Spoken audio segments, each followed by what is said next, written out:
वंदे मातरम को लेकर देश की सियासत एक बार फिर गर्मा गई। कांग्रेस के 1937 के ऐतिहासिक फैसले को दोहराने के बाद बीजेपी ने इस मुद्दे पर बड़ा पलटवार किया। बीजेपी ने वंदे मातरम के ऐतिहासिक विरासत, सम्मान और राष्ट्रीय महत्व को लेकर प्रस्ताव पारित किया है और अब देश भर में अभियान चलाने का ऐलान किया।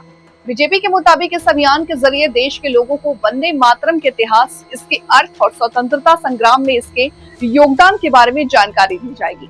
पार्टी का कहना है कि वंदे मातरम सिर्फ एक गीत नहीं बल्कि ये भारत माता के प्रति श्रद्धा, स्वतंत्रता आंदोलन और राष्ट्रीय चेतना का प्रतीक रहा है।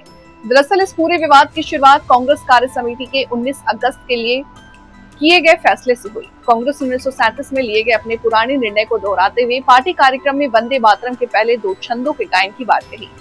कांग्रेस का कहना है कि ये फैसला ऐतिहासिक परिस्थिति और उस समय बनी सहमति के आधार पर लिया गया था। बीजेपी ने कांग्रेस के इस फैसले पर सवाल उठाते हुए आरोप लगाया कि राष्ट्रगीत की ऐतिहासिक विरासत को सीमित करने की कोशिश की जा रही है।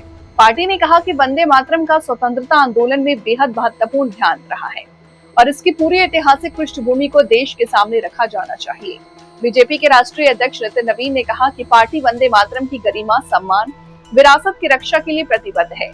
पार्टी के प्रस्ताव में वंदे मातरम को राष्ट्रीय चेतना और स्वतंत्रता संघर्ष के जोड़ते हुए इसके महत्व को देश भर में पहुंचाने की बात कही गई। इस मुद्दे पर बीजेपी नेता संबित पात्रा ने भी देशव्यापी अभियान की जानकारी दी। उन्होंने कहा कि पार्टी कार्यकर्ता देश के अलग अलग हिस्सों में जाकर लोगों को वंदे मातरम के इतिहास और उसके राष्ट्रीय महत्व के बारे में बताएंगे। राजनीति हो या क्रिकेट, देश विदेश की ब्रेकिंग हो या आपके मोहल्ले की बड़ी खबर, सब मिलेगा एक ही ऐप में, सबसे तेज और भरोसेमंद। अभी डाउनलोड करें दैनिक भास्कर डिजिटल।